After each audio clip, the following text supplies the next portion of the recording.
שלום לכולם, עכשיו אציג בפניכם את מערכת האקורל שלנו. אז כמו שניתן לראות, זה מסך הבית שלנו, ניתן לראות פה את הדשבורד, יש פה כל מיני התפלגויות ודברים מעניינים מתוך הדאטאבייס שלנו.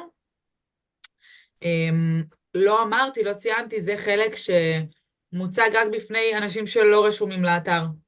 הם יכולים לראות פה את מפת אתרי צלילה.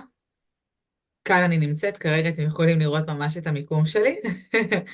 ויש לי כאן כל מיני, אני יכולה לחפש פה צמחים מסוימים, חיות מסוימות.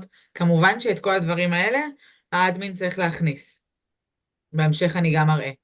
יש לנו פה כל מיני אתרי צלילה, קצה, הוא ממש מביא אותי לכאן, ולכל האתרי צלילה הרגילים. זה ממש זז גם. בקיצור, זז בצורה הזאתי. יש לנו כאן את הסקשן של כל המאמרים. יש פה רק כמה לדוגמה. ניתן לראות את שם המאמר, את התעודת זהות שלו, מי כתב אותו, תאריך וכל מיני תיוגים שבהתאם לכך אפשר לחפש מאמר שקשור לתיוג.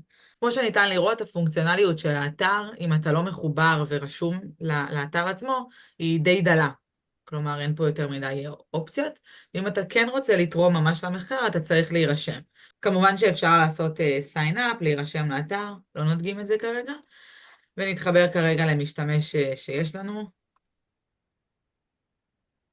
ואם תוכלו לשים לב, הפונקציונליות הורחבה, וכאן ממש כבר ניתן להכניס מידע על אודות הצלילה שעשינו. אז כרגע אני אכניס מידע על הצלילה שעשיתי, שביצעתי. אני כרגע סתם מכניסה כל מיני שמות של דברים, סקובה דייבינג, סקובה פרייבט. יש לי 2 כוכבי צלילה, 9 מטר, אוקיי.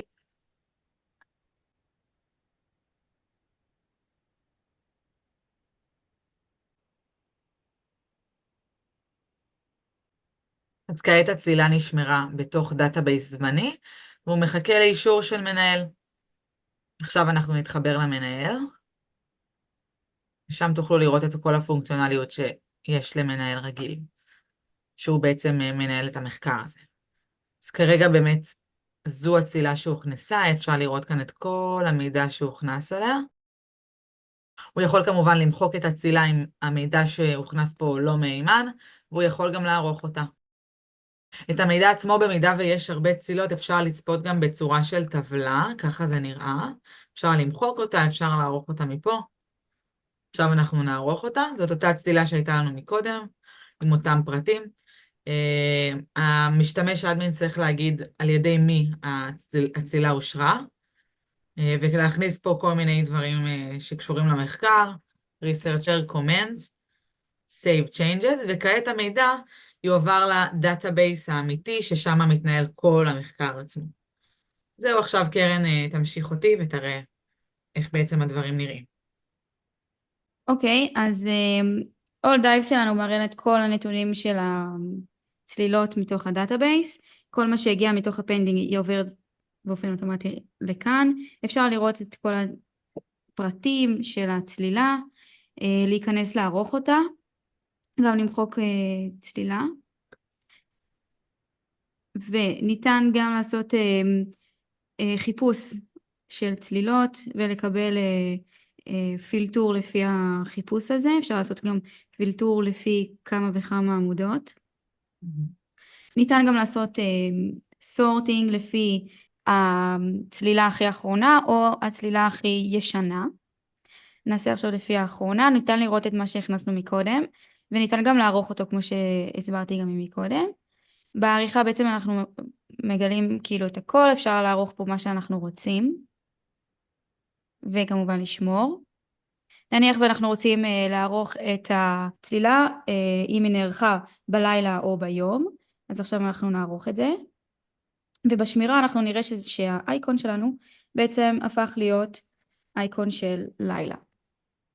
כמו כן, גם כאן ניתן לעבור בעצם בין דפים,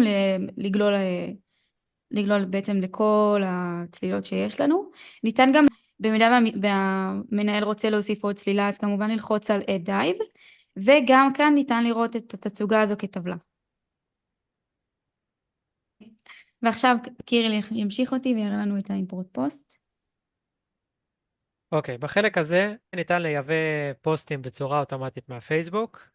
את המידע אנחנו מביאים מקבוצות פתוחות, ועכשיו אנחנו נציג איך עושים את זה. הולכים לקבוצה שאנחנו רוצים לנתח בה את הפוסטים. כאן ניתן לראות גם שלא כל הפוסטים הם על צלילה ויש בהם את המידע שאנחנו צריכים או בכלל מידע שימושי. איך אנחנו מעתיקים את מה שאנחנו צריכים? אנחנו לוחצים על F12 או Inspect, וכאן יש לנו את הקוד HTML של העמוד. אנחנו עולים למעלה, לבאדי, מעתיקים אותו, ואותו אנחנו נדביק באתר שלנו, שם מתבצע הניתוח. אחרי ההדבקה, הפוסט הזה פונה ל-API שבנינו בפייתון, ושם גם נמצא מודל זיהוי תמונה שבנינו. המודל נבנה באמצעות Transfer Learning, והוא משתמש במודל שאומן לפני כן של VGG16. פה אנחנו עכשיו רואים את התוצאות שהתקבלו. יש לנו 23 פוסטים שזיהינו בעמוד של הפייסבוק, רק 5 מהם הם על הצלילה. לאחר שאנחנו לוחצים על OK, הצלילות האלה עוברות לטבלה של Pending Dives, וכאן אנחנו יכולים לראות את התמונות שראינו לפני זה במספר פוסטים שגללנו בהם, עם כל הפרטים, עם התמונה, וכמובן, כמו שאמרו כאן לפני, ניתן למחוק, לערוך, לשנות את הפרטים, כפי שהחוקר רואה לנכון. בלשונית נוספת שבתפריט של האדמין, אנחנו יכולים להוסיף כאן את האתרי צלילה שראינו לפני כן במפה. אנחנו בוחרים את הסוג של המידע שמופיע כאן, במקרה הזה נבחר אתר צלילה, אנחנו בוחרים את השם, את המיקום המדויק, ואת התיאור שאנחנו רוצים שיופיע כשאנחנו נמצא אותו במפה. כאן אנחנו נכניס מידע של דקל קניון. מהעמוד של הגוגל ניתן ממש להביא את הקואורדינטות המדויקות שלו. ולאחר שאנחנו מזינים את הקואורדינטות, בוחרים תיאור אינפורמטיבי לאתר צלילה. לוחצים על הדייב, ועכשיו אנחנו נראה אותו בעמוד עם המפה. כאן נוכל לבחור אותו, דגל קניון, הוא יציג לנו את המיקום המדויק שבחרנו לפני כן, וגם את המידע שהכנסנו. לשונית נוספת שמאושרת רק לאדמין, זה הוספת מאמרים. במאמרים הקודמים שראינו עם התיוגים, כאן מתבצעת ההכנסה, בוחרים את השם, את ה-DOI, מי כתב אותו, מתי המאמר יצא לאור. כמובן מעלים את המאמר כקובץ PDF או מוסיפים את הלינק שמוביל לאתר חיצוני. והחלק החשוב זה התגיות, שהחוקר יכול להוסיף את התגיות שנראות לו לנכון. לדוגמה, איזה בעלי חיים מופיעים במאמר, על מה הוא מדבר, האם הוא מדבר על אזורים מסוימים, וזה יקל מאוד על המשתמשים למצוא את המאמר שהם צריכים, או על חוקרים או סטודנטים אחרים שישתמשו בעמוד הזה. סקשן נוסף שזמין בפני האדמין זה ה-Manage Users.